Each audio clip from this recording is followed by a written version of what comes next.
राज्य सरकार ने प्याज निर्यात पर लगा प्रतिबंध हटा दिया है। हालांकि व्यापारियों का कहना है कि इससे प्याज की कीमत पर कोई असर नहीं पड़ा है।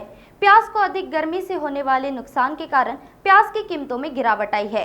छत्रपति संभाजी नगर की सब्जी मंडी में इस समय प्याज 10 से 15 रुपए प्रति किलो की दर से बिक रहा है।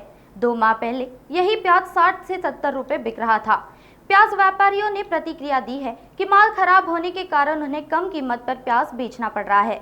कांदे चांगला माल 15, 16, 17, 18 रुपये आणि जास्तीत जास्त खराब माल येऊ लागले मार्केटमध्ये। 70-80% खराब माल आहे, 20-25-30% चांगले माल येऊ लागले। नेमकं कारण काय? कारण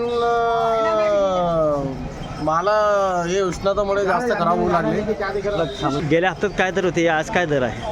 गेल्या हप्त्यात 1200-1300 होते, कमीत कमी आज गेल्या हप्त्याच्या आजचं फरक 500-600 जास्त आहे। कांदे एकदम आता चांगले प्रकारचे माल शेतकरी स्टॉक करताय आणि जे येणारे माल आहे ते पूर्ण रिजेक्ट खराब माल येत आहे। त्याच्यामुळे ते खराब मालाचं बिलकुल म्हणजे 1-2 रुपये, 4 रुपये, 3 रुपये, 5 रुपये भावाने ते विकत आहे। चांगले माल आता सध्या मार्केटला येतच नाही। आवक पूर्ण जी येत आहे ती पूर्ण रिजेक्ट खराब मालाचीच येत आहे। पूर्ण अगर 500 गोण्याची जर आवक झाली तर त्याच्यात एक 30-20 गोण्या पण चांगले राहत नाही। चांगले जर माल असले तर 15, 16, 17 रुपये विकताय आणि जे डागी माल आहे ते 2 रुपये, 3 रुपये, अशा 4 रुपयाच्या अशा दराने विकतात। नाही तशाचा काही प्रकार नाही। सध्या शेतकऱ्याच्या डोक्यात काय आहे, फक्त चांगले माल स्टॉक करणे आणि वेळ आल्यानंतर त्याला विकणे। सध्याच्या याच्यात चांगले माल शेतकरी बाहेर काढतही नाही। स्थिर दर आहे आता सध्या। त्यांनी GST त्याची फार मोठी लावून दिली, त्याच्यामुळं ते काय जे लोक व्यापार करताना प्रॉब्लेम येऊ लागला त्याला GSTचं।